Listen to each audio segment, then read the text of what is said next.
I'd like to thank our reader, Debbie Barnett, and our CSL music team for the fabulous music today.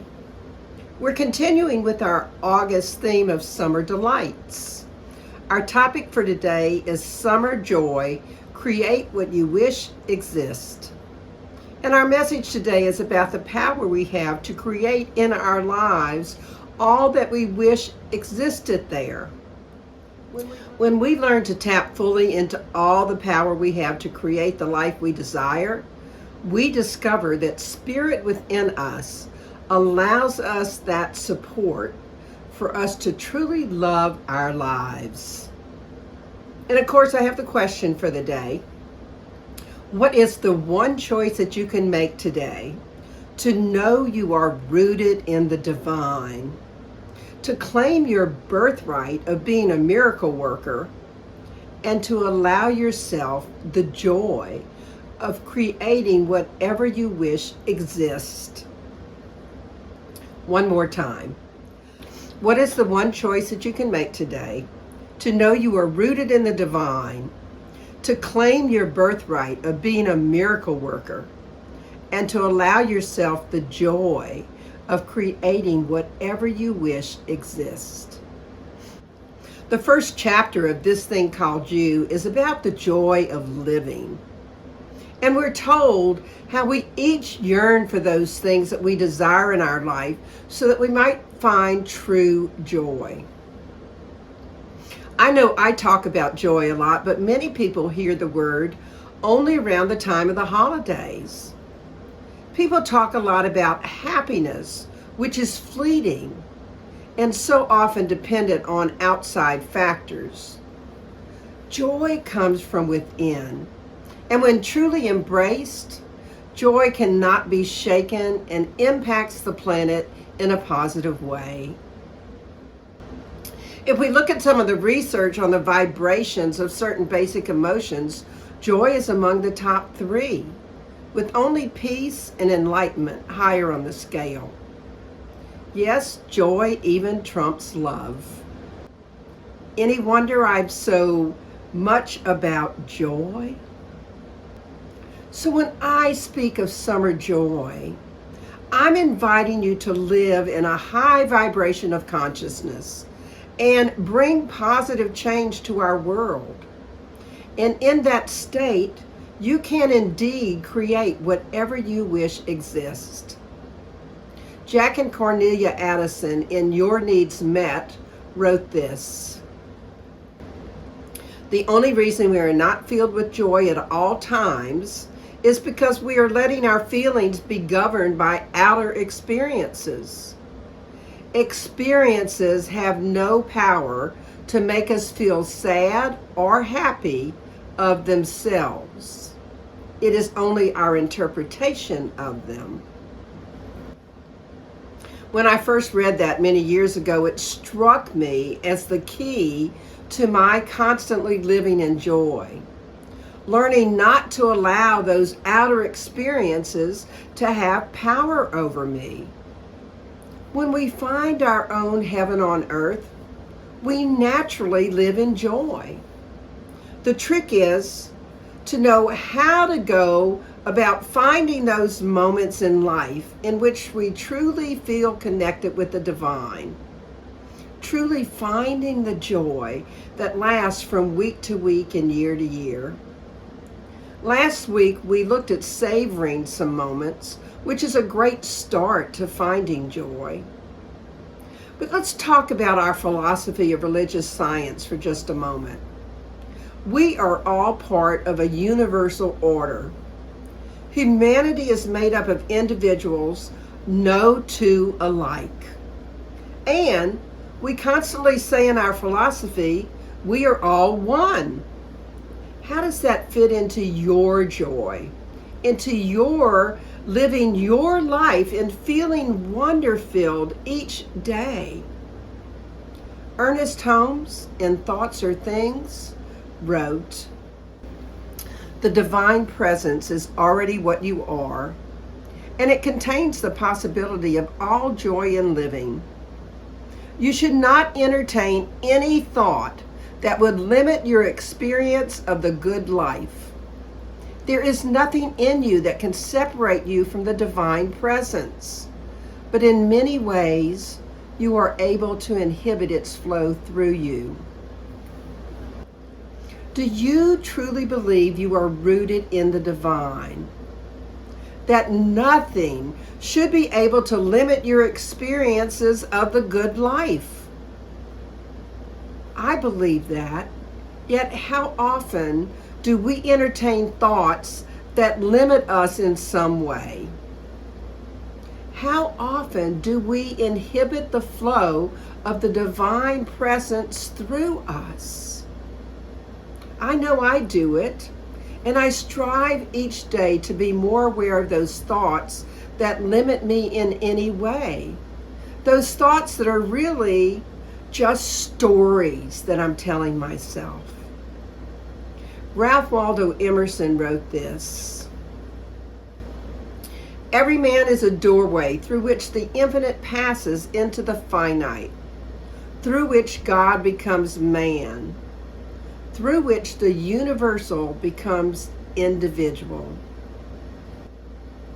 To begin creating what you want to exist, you must first believe that there is a pattern of your being that is as external as God, as indestructible, and it is seeking to manifest through you. If you want to live in joy, it's time to start knowing that what you are seeking is seeking you." In that first chapter of this thing called You, we read this as well: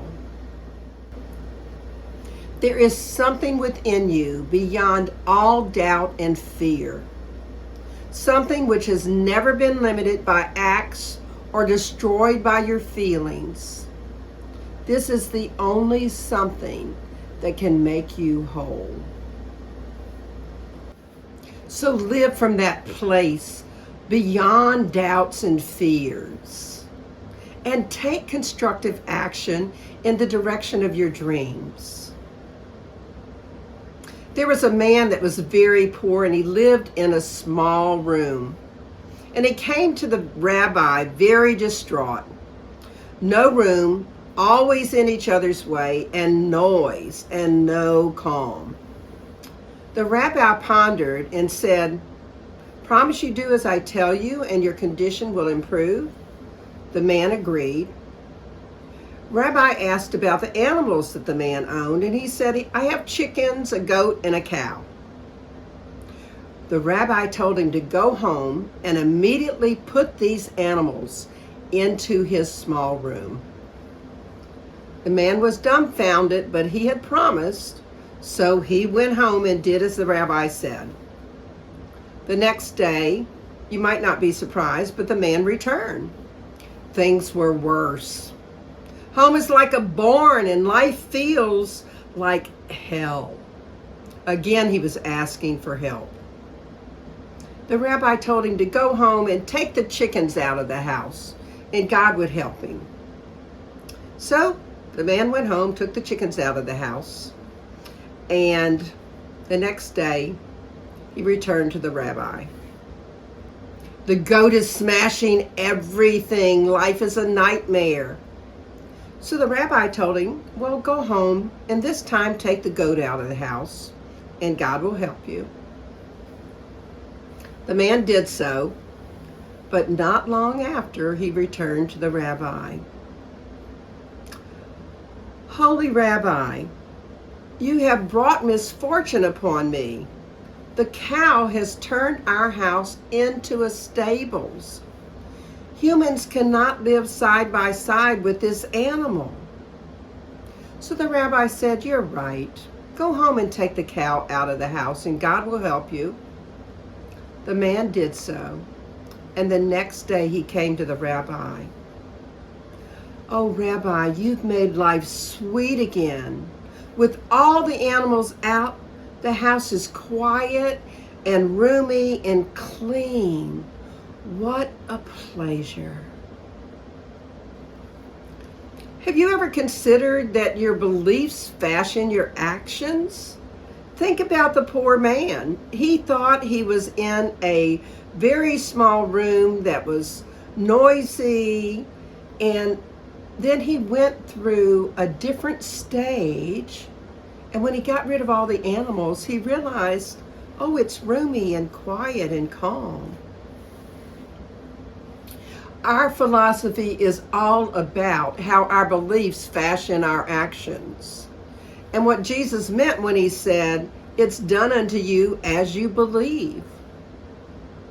Let's suppose there's something in your life right now that you wish existed, or something you want to fix, or that feels a little bit out of sync. Something maybe that even needs revitalizing, maybe a meditation practice or your eating plan, or perhaps some area of your life that's just not as joyous as you would like it to be. Think about that for just a second.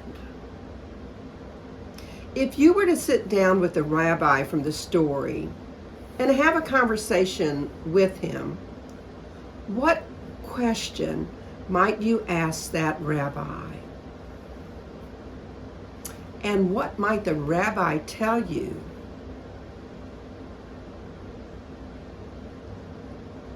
I paused because I really want you to think about how your beliefs fashion your actions. What lives within all of us awaits an opening within us to be experienced and expressed.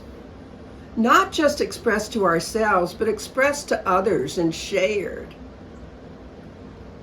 In the Course in Miracle, we learned that each person is a miracle worker. The trouble is that we have to believe we're miracle workers. Lesson 21 of the Course says this: I am determined to see things differently. That lesson is about seeing others and other situations, and yes, even yourself, differently. As you study the Course, you might notice that any suffering results from how we see things and what we choose to focus our attention on. If you want to experience summer joy, you must be willing to let go of any suffering that comes along, to see it differently. Perhaps see it as a lesson to learn, or a reminder to remember who you really are, a miracle worker, a child of the divine. There was a lovely young lady, her name was Tess, and she overheard her parents talking about her younger brother, Andrew. Tess was 8 years old, and what she heard her parents say was that they were going to have to move to an apartment complex because her dad didn't have enough money for the doctor bills and for the house payment, and her brother was very sick. Only a very costly surgery could save her brother, and it was looking like there was no one to loan them the money for the surgery. So she heard her dad say to her mom, only a miracle can save Andrew now. So Tess went to her bedroom. She pulled out a glass jelly jar from its hiding place in the closet. She poured out the change on the floor and counted it. She counted it 3 times so as not to make a mistake. The total had to be exactly perfect. No chance for mistakes. Carefully placing the coins back in the jar and twisting on the cap, she slipped out the back door and made her way the 6 blocks to Rexall's drugstore that had the big red Indian chief sign above the door. Tess went in and waited patiently for the pharmacist to give her some attention, but he was intently talking to another man and couldn't be bothered with an 8-year-old at the moment. So she twisted her feet to make a little noise. Nothing. Then she cleared her throat,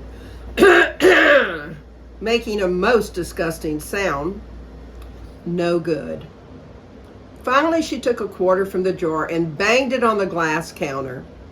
That did it. And what do you want? The pharmacist asked in an annoyed tone of voice.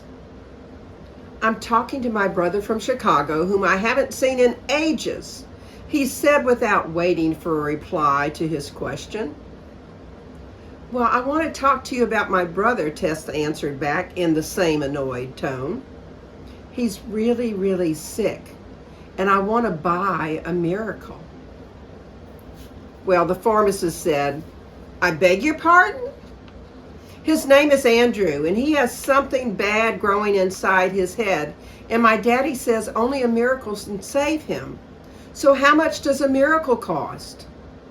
We don't sell miracles here, little girl. I'm sorry, but I can't help you, the pharmacist said, softening a little bit. Listen, I have the money to pay for it. If it isn't enough, I'll get the rest. Just tell me how much it cost. The pharmacist's brother stooped down and asked the little girl, what kind of a miracle does your brother need? I don't know, Tess replied with her eyes welling up. I just know he's really sick, and Mommy says he needs an operation, but my daddy can't pay for it, so I want to use my money. How much do you have? Asked the pharmacist's brother. $1.11, Tess answered, barely audible. And it's all the money I have, but I can get some more if I need to. Well, what a coincidence, the man said. $1.11, the exact price of a miracle for a little brother. Then he said to Tess, take me to where you live. I want to see your brother and meet your parents. Let's see if I have the kind of miracle that your brother needs. The pharmacist's brother was Dr. Carlton Armstrong, a surgeon from Chicago who specialized in neurosurgery.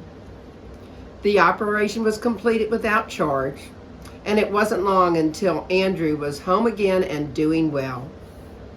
Later, Tess heard her mom and dad talking about the chain of events that had led them to this miracle, and her mom said that surgery was a real miracle. I wonder how much it would have cost. Tess smiled. She knew exactly how much the miracle cost. $1.11. I'm certain that each of us would say that Tess was a miracle worker. And she created what she wanted to have exist. It was no coincidence that the neurosurgeon was there. As I said earlier, if you want to live in joy, it's time to start knowing that what you're seeking is seeking you. It's time to embrace that philosophy that the universe is for us and nothing is against us. Michael Beckwith, in day 22 of his 40-day Mind Fast Soul Feast, wrote this: contemplate the eternity of the Spirit's love for you, and it will transform every misery into a stepping stone to joy. God, God, God. You are God's hands and feet, serving itself in all of its human selves through you, loving itself in all through your own heart. Learn to have tenacity like Tess, to know what you wish exists, because that can be a part of your world. Our meditation song today was about saying a tender yes to everything that comes to us. We need to learn to say yes to all that's being given to us. Ernest Holmes, in Living the Science of Mind, wrote, the God within you creates every circumstance and situation you have ever experienced. You have called these circumstances and situations things in themselves, but they have never been. They have always been the fruition of your thought. And your thought has been dominated by your belief in God ever since you have had self-conscious life. Can you actually live from a place of recognizing that your thoughts bring about your life? That what you say yes to is how your life is shaped? If so, why not say yes to all the wonderful things that the divine tries to bring into your life? To all that you wish exist, that the God within you wants to create for you. Faith truly is the road that creates our life. Say the tender yes. So to remind you of summer joy and how to create what you wish existed, I want to repeat what Holmes said to his students. May all the power in the universe be with you, even as the divine light casts its radiance before you, and infinite love guides you on your way. And may you allow infinite love to guide you on your way as you embrace these words of Holmes from Ideas of Power. There is a laughter of God. Let's laugh it. There is a song of the universe. Let's sing it. There is a hymn of praise. Let's praise it. There is a joy, a beauty. There is a deep, abiding peace. Let's experience it.